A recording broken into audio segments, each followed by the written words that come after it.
Fala pessoal, tudo bem? Eu fiz um exemplo do jogo do Super Mario de 1985 para funcionar na web. Eu queria pegar um exemplo de um programa para rodar e mostrar as capacidades que hoje em dia o HTML5 tem para funcionar com uma engine de games. Isso daí é muito interessante, porque a partir da versão do HTML5 e a introdução do Canvas, agora é possível você criar jogos vetoriais e até mesmo usar renderização 3D com a WebGL. Então eu vou mostrar aqui um pouquinho de como é esse jogo e de algumas características desses games. No caso aqui é um jogo de plataforma antigo, é um jogo retrô. Ele é uma versão só de exemplo, só de teste.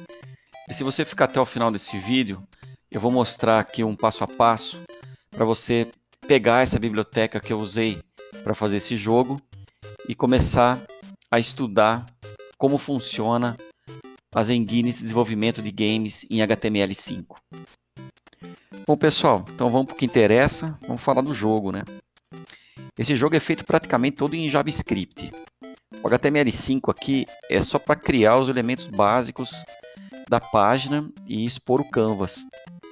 Então eu consigo rodar ele todo na web, sem nenhuma dependência de plugin, instalação de complemento, não tem nada disso. No caso aqui, eu vou usar uma biblioteca de jogos em HTML5 e JavaScript chamada Phaser versão 3. Então ele vai funcionar em praticamente todos os navegadores novos aí que vocês conhecem. Então agora eu vou falar um pouquinho dos conceitos básicos dos jogos, né? É bem básico mesmo, mas envolve praticamente todos os jogos de hoje. O primeiro deles, que já dá para ver logo de cara aí, é o conceito da física aplicada nos objetos. Quando eu estou falando de física, é essa física aí que você pensou mesmo. É daquelas aulinhas de física lá que você aprende no colégio. Então eu me lembro que tinha muita gente ali que ficava me perguntando: mas para que serve isso daí? Aí dá para perceber, dá para ver aí uma aplicação direta dos conceitos matemáticos aí no mundo real. Ou melhor, no mundo virtual, né? Logo de cara que você vê o Mario, você percebe que ele sempre cai. Isso daí é gravidade. Dá para ver aí o conceito de gravidade. Então aqui dentro desse jogo, por exemplo, eu configuro qual é a gravidade que eu quero que esteja atuando aí dentro desse meu mundo virtual. Então o Mario ele sempre cai e ele fica parado em algum lugar. Aí eu defino como objeto estático, que aqui no caso são os blocos. Então você olha aqui os blocos ali, a hora que ele está pulando, você percebe que ele cai. E quando ele cai, ele tá usando a gravidade. E quando ele para, é porque ele está parando em cima de alguma coisa que eu indiquei, que no caso é um mundo estático, né? Um bloco estático. Outro conceito aqui também são as forças aplicadas, né, de Newton, ação e reação. Então, quando ele colide com algum objeto, então esse objeto ele bate e ele volta. Eu defino se ele volta, se ele para, se o outro objeto que ele bateu também ele vai voltar, entendeu? Então, existe uma força aí de ação e reação sendo aplicado dentro desse jogo aí, no universo desse jogo. Aqui nessa lib, no caso, ele chama isso daí de bounce. Aí tem os outros conceitos também de física, que é velocidade, aceleração, colisão, partícula, são todas relacionadas aí à física do game, né? E é claro que games mais complexos, né, libs elas têm conceitos aí também bem avançados nisso aí. Não vou entrar em detalhes aqui, né, sobre tudo, né? Mas é assim que as bibliotecas de jogos, né, fazem essa física dentro desse mundo virtual aí. Agora os outros conceitos aí também tem a ver com os desenhos na tela, a parte gráfica do jogo. Então tem os tiles, que são os blocos, né, esses blocos que são desenhados aí no mundo.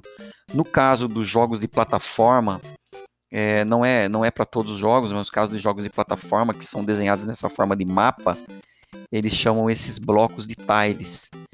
Então é esses bloquinhos aí que você vê onde o Mario pula em cima, ele bate embaixo, ele fica andando em cima deles. Quando você junta todos esses tiles na tela, você forma aí uma espécie de um mapa. Aí o nome desse mapa aí é tilemap. Aí na Phaser, no caso, o tilemap é um JSON. Ele tem todos os dados, as localizações, os blocos e o que eles fazem. Agora não dá para você gerar isso daí na mão, né? Quase impossível. Então aí você tem que usar alguns programas aí que montam esses mapas aí. Então já tem alguns programinhas prontos que você vai lá, você monta você faz esse desenho, né, desse tile map e quando você termina, você exporta ele como um JSON. E aí você importa ele dentro dessa biblioteca. Ele lê esse JSON, que na verdade é um mapa, interpreta e joga todos esses blocos na tela, posiciona tudo ele. E em alguns casos você coloca algumas especificações aí de algumas ações que você quer que executa, né? Aí o outro conceito, né, de jogos, isso daí eu acho que é bem geral, é os sprites. São os objetos animados aí que realizam as ações dentro do jogo. Aqui no caso tem o Mario, tem o Goomba, tem o Koopas, né, aquela tartaruguinha, né, pescoçuda ali. O question mark, que é a interrogação. Depois outros conceitos que você vai ter também é o conceito de câmera, você tem o conceito de cenário, que compõe toda essa parte aí do mundo, né? Você tem o conceito do mundo. Então a câmera ela pode seguir, ela pode ficar estática, ela pode ter um screw, entendeu? Tem algumas situações aí. Bom, enfim, tem muito conceito aí dentro desses jogos e cada categoria de jogo tem uma técnica diferente. Minecraft, por exemplo, tem o conceito dos voxels, né? Então cada game pode ter aplicado aí alguns conceitos específicos, né, daquele determinado tipo de jogo, de plataforma e tal. Então você tem os games 3D também, né, que tem situações aí que são próprias deles, né. No caso aqui eu fiz esse aqui de plataforma. Ele é um clássico da Nintendo, e porque na época eu joguei bastante, né. E meu filho sempre ficava me perguntando se eu podia funcionar esse jogo no celular, né? Eu já tinha, lógico, né? Eu funcionei ele através de emuladores, tudo, mas é muito interessante, né? Ver ele rodando assim dentro de um ambiente web. É claro que eu não posso distribuir o jogo, mas esse aqui é um projeto particular e eu posso modificar ele do meu jeito e faço ele funcionar em praticamente qualquer dispositivo aí que consiga funcionar, rodar um ambiente web, né? Isso aí também significa que você pode escrever um código só e ele vai servir para funcionar em praticamente todos os sistemas operacionais, celulares, consoles, né? Aliás, essa daí é uma das vantagens da web. Por isso que eu acho que ela ia ter um futuro bem garantido aí no desenvolvimento e distribuição de game. O nível de compatibilidade da web é alto, as integrações aí com as placas de vídeo para aceleração de hardware nativo só está crescendo e a WebGL ela ficou com teste durante muito tempo nos navegadores e agora já está bem funcional e está crescendo com as versões. É lógico que ela ainda não consegue rivalizar aí com algumas bibliotecas de games aí que já estão em versões bem mais fortes, né? Já estão bem mais na frente, mas ela está crescendo bastante. Tem uma coisa legal também que é aprender a programar fazendo jogos. Isso daí de fazer jogos, incentiva você a querer aprender a programação. Eu aprendi assim, né? No começo dos anos 80, ninguém comprava computador para fazer planilha, né? Ninguém queria isso, né? Com a planilha, né? Isso aí é o pessoal que trabalhava, né? Usava COBOL, tava no banco e tal, né? A gente queria rodar jogo, né? A gente via o Atari, o Spectrum, Amiga. Na época era tudo novidade. Então a gente sentava na máquina e tentava fazer o nosso próprio jogo. Tem uma comunidade grande aí em torno disso aí. Então esse que é o bacana. Então leva você a aprender a programar, você querer ver como funcionam determinadas técnicas e você vê o jogo acontecendo ali na sua tela. É bem legal, né? Aí quando você começa a ver que ele adquire ali uma certa funcionalidade, que você já consegue fazer o seu avatar ali, fazer as coisas que você quer, é muito legal. Uma das coisas que eu implementei aqui, inclusive, que não tem no original, foi a sensibilidade do pulo. Então isso daí me incomodava um pouco ali no game original, e eu acabei fazendo isso daí nesse aqui. Então se você dá um toque de leve, ele pula um pouco. Se eu aperto com um pouquinho mais de tempo, aí ele pula um pouquinho mais alto. Não dá para perceber muito assim na tela, né, olhando aqui, mas ele faz isso daí. Então Bom, aí voltando pro mundo atual, né? Esses games retrô, agora aí pixel art, eles têm várias versões aí que continuam forte até hoje, né? Então na Steam aí, esses tempos aí eu vi um pixel art aí que chama Terraria. No Android também tem um bem legal que é o Denderman. Ele é bem animado, bem dinâmico. Enfim, aí tem essa categoria de jogo aí, ainda tá atuando forte no mercado. Bom, agora eu vou mostrar como fazer a instalação da Phaser 3 no seu computador. A dica aqui é que eu não vou seguir exatamente a instrução de instalação da Phaser, na forma como está lá no site deles. Isso porque ele pede para você usar um servidor web, eu acho que acabou complicando um pouquinho mais. Eu vou usar um template que o próprio criador da lib fez para montar o seu projeto com a Phaser e que vai facilitar muito aí sua vida. Bom, então belezinha. Então vamos lá. Esse aqui é o ponto de partida para a gente poder fazer a instalação da biblioteca Phaser. Essa é a página dele, phaser.io. E aqui dentro você pode clicar no local onde ele ensina a fazer a instalação dessa biblioteca. Porém, eu não vou utilizar o que ele está dizendo aqui nessa parte, porque ele vai falar para você baixar esse jogo, você vai executar dentro do servidor web e tal, mas tem uma outra forma de você executar essa biblioteca de uma forma bem mais simples. A gente vai entrar no GitHub dessa biblioteca, a Photon Storm, a gente vai entrar. Dentro dessa página dele, ele tem um repositório em que ele mesmo criou, que é um template em que você executa isso aqui em Node. Então, é esse aqui, Phaser 3 Project Template. Que você vai entrar no code e você vai copiar. Que nós vamos clonar esse repositório.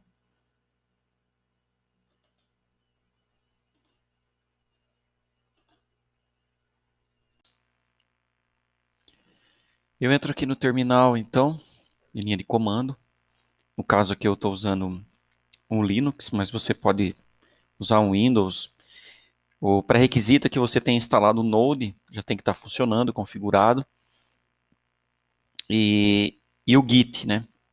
Então a gente vai fazer um clone desse repositório.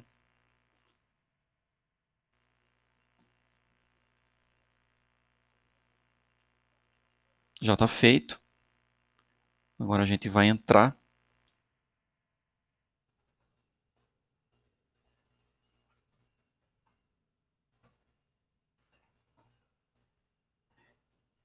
E ele já está. Agora a gente vai dar um install.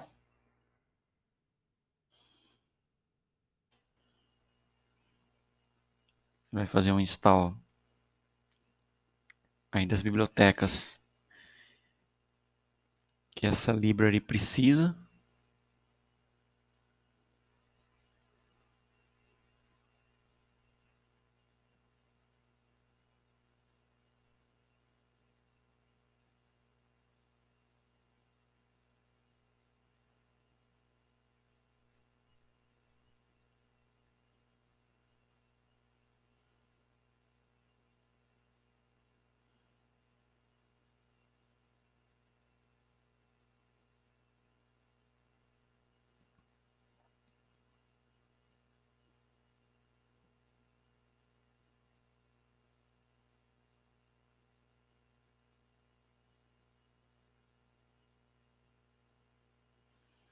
Tudo pronto.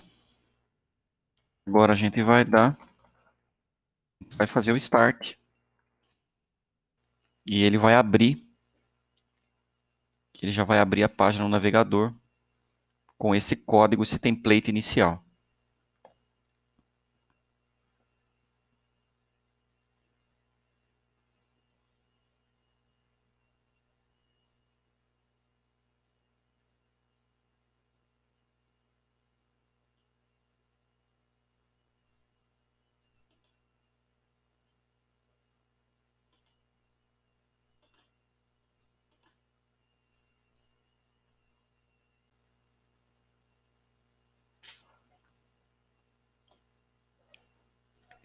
E é isso aí.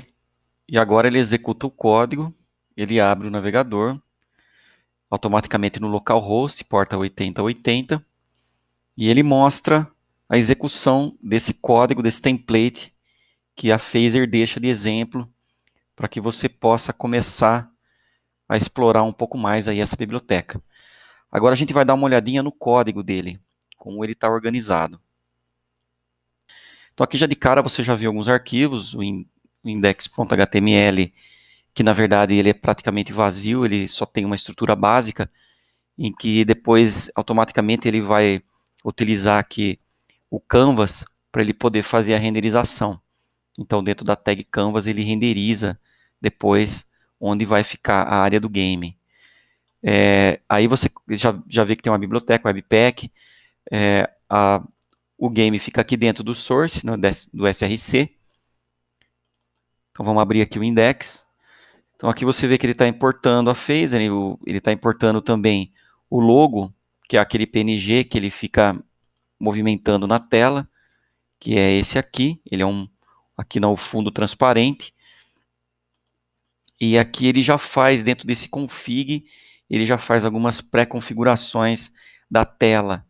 Então você vê que ele tem uma largura de 800 por 600. E ele tem aqui já indicando qual vai ser a cena inicial, né, do preloading. A Phaser utiliza algumas funções que já são pré-estabelecidas da linguagem dele. As duas, no caso aqui, ele já deixou duas. Uma é a preload e a outra a create. E tem outras. Aqui ele deixou definida somente essas duas. O preload, no caso, serve para você fazer as cargas iniciais, tanto de imagens, sprites, tilemaps, tudo aquilo que você precisa ali dentro do game como recurso, né? Podia ser música também. Já na parte do create é onde você vai instanciar e adicionar algumas funcionalidades para esses objetos lá dentro. Então aqui no caso ele criou uma imagem a partir do logo que justamente ele foi definido aqui dentro da função do preload, e ele utilizou esse logo aqui para um movimento. Então ele adicionou um movimento, colocou os targets, a duração dele e qual vai ser o tipo de movimento. Ele tem vários tipos, e se ele vai voltar ou não, e se vai ser um loop infinito ou não, se ele vai ter um número de durações, enfim. Então é lógico, depois você tem que entrar e dar uma olhada ali em como ela funciona e começar a fazer algumas alterações. Se você quiser até brincar de colocar outras imagens, de movimentar isso aqui diferente e ver como ele funciona. E ficar executando esse código aqui. Ele é bem interessante porque ele é simples. Então você não precisa colocar um servidor web, você só inicia, você só faz a clonagem da biblioteca, você já instala as libs e executa. E a partir daí você já tem um ambiente já pré-configurado para você poder começar a explorar como ela funciona. Então é isso aí, acho que o vídeo de hoje era para mostrar basicamente como funciona essas engines de HTML5 e como está o desenvolvimento. Como eu disse, tem outras e tem bastante conceito relacionado aos games, a criação dos jogos, mas eu acredito que é bem interessante aí e dá para você brincar um pouco com elas e ver como funciona. É isso aí, pessoal. Espero que tenham gostado. E se tiver alguma dúvida ou quiser fazer um comentário, pode escrever que na medida do possível eu vou respondendo. E até o próximo vídeo.